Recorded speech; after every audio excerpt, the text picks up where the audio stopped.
मेरा नाम प्रवीण कुमार और आज मैं आपको बताऊंगा प्रोकैरियोटिक और यूकैरियोटिक सेल में अंतर। तो गाइस सबसे पहले बात करते हैं प्रोकैरियोटिक। देखो गाइस, बायोलॉजी में ये होता है कि जो नाम होते हैं ना, उस नाम के पीछे ही उसका अर्थ छिपा हुआ होता है। नाम ही अपने आप को डिफाइन करने की कोशिश करता है बायोलॉजी में, यहाँ तक कि सारी सब्जेक्ट में भी ऐसा ही होता है। तो प्रोकैरियोटिक की बात करें तो प्रोकैरियोटिक का मतलब होता है प्रो बनाए प्रिमिटिव, प्रिमिटिव मतलब प्राचीन आदिम, और कैरियोटिक, कैरियोटिक बना कैरियन से, और कैरियन का मतलब होता है केंद्रक। तो प्रोकैरियोटिक का मतलब होता है प्राचीन केंद्रक, पुराना केंद्रक।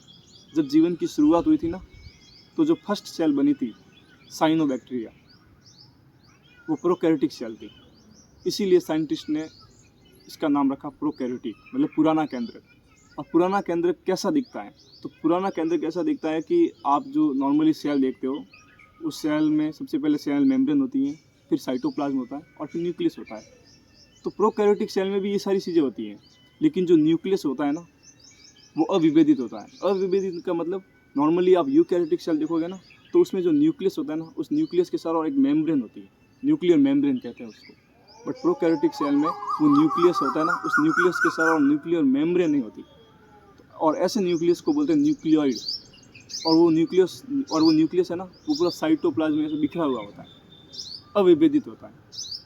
ठीक है, तो इस टाइप की जो स्ट्रक्चर है ना, उसको अपन प्रोकैरियोटिक सेल बोलते हैं। हालांकि इसका मतलब अंदर देखे तो बहुत इसमें डीपली भी है कि भाई प्रोकैरियोटिक सेल में और यूकैरियोटिक सेल में ये नहीं पाया जाता, ये पाया जाता है, लेकिन मुख्य जो मेन पॉइंट है वो यही है।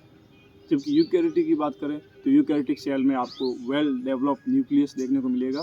वेल डेवलप का मतलब ये होता है कि जो न्यूक्लियस है ना, वो न्यूक्लियस के साथ और न्यूक्लियस मेम्ब्रेन होगी।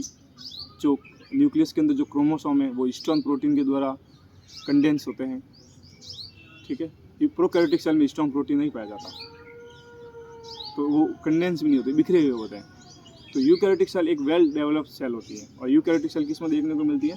यूकैरियोटिक सेल जितने भी मल्टी सेलुलर ऑर्गेनिज्म है, जिसमें प्लांट एनिमल सब आते हैं, और प्रोटोजोआ भी जो कि यूनिसेलुलर ऑर्गेनिज्म है, वो भी इसका ही पार्ट है यूकैरियोटिक सेल का।